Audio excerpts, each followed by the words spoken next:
नमस्कार दोस्तों, अजय वाइस में आपका स्वागत है। आज मैं आपको एक गरीब ब्राह्मण की कहानी सुनाने जा रहा हूँ। कहानी आपको बहुत पसंद आएगी अगर आप पूरी सुनेंगे तो। बस आपसे प्रार्थना है कि सब्सक्राइब जरूर कर देना, ये तो फ्री होता है। आपके सब्सक्राइब करने से मेरी मेहनत सफल होगी। मैं जानता हूँ आप इस बार मेरी प्रार्थना जरूर सुनेंगे। भगवान कृष्ण और गरीब ब्राह्मण। आइए दोस्तों सुनते हैं कहानी।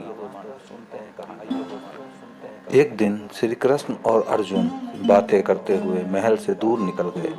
मार्ग में उन्होंने एक गरीब ब्राह्मण को भिक्षा मांगते हुए देखा।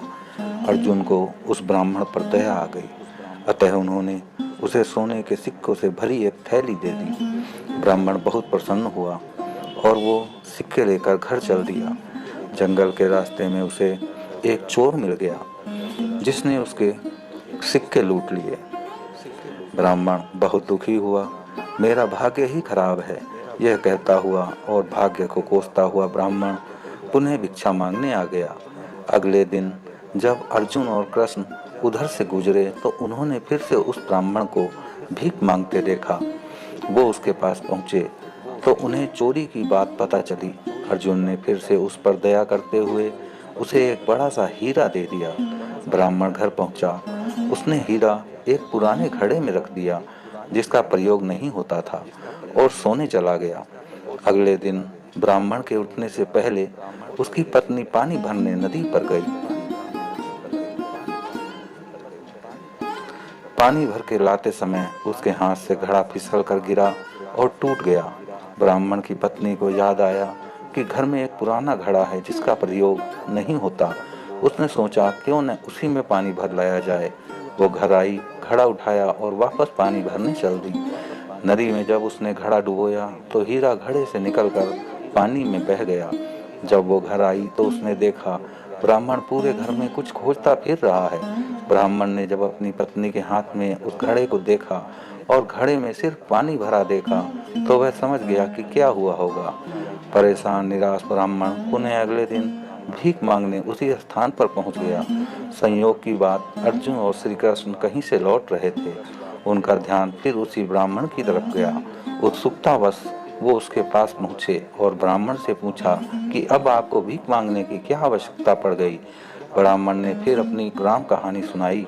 उसकी दुर्भाग्यपूर्ण कहानी सुनकर अर्जुन श्री कृष्ण से बोले, इस आदमी की किस्मत में सुख समृद्धि लिखी ही नहीं है। मुझे नहीं लगता अब मैं इसकी और मदद कर पाऊंगा। श्री कृष्ण कुछ बोले नहीं, बस उन्होंने उस ब्राह्मण को 2 पैसे दिए। ब्राह्मण ने वो पैसे लिए और घर चला गया। ब्राह्मण के जाने के बाद अर्जुन बोले, जब मेरे इतना सोना हीरा देने के बाद भी उसका भला नहीं हुआ तो आपके दिए 2 पैसे से उसका क्या भला होगा। श्री कृष्ण मुस्कुराए और बोले, देखते हैं क्या होता है। ब्राह्मण अपने भाग्य को कोसता हुआ घर जा रहा था। रास्ते में उसने एक मछुआरे को देखा जो कि एक ताजी बड़ी मछली पकड़ कर ले जा रहा था।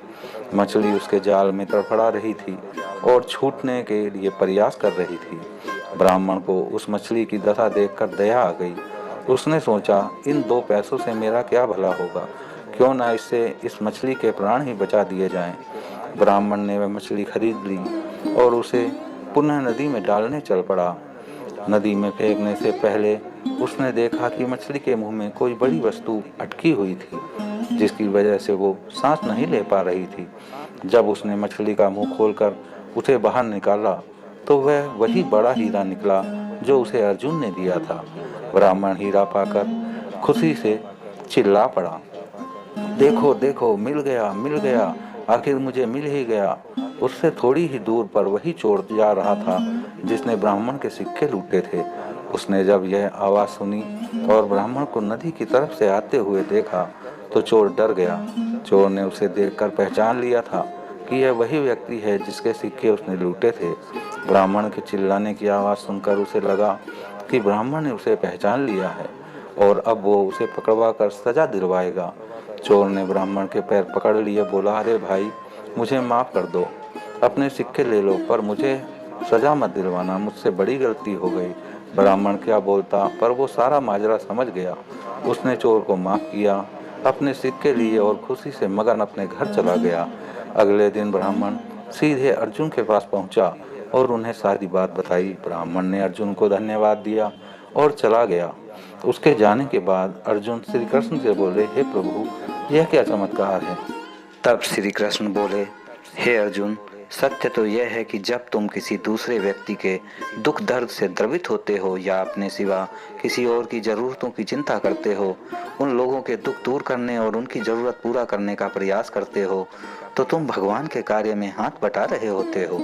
फिर तुमको अपनी चिंता करने की आवश्यकता नहीं, तुम्हारी जरूरत भगवान खुद पूरी करेंगे।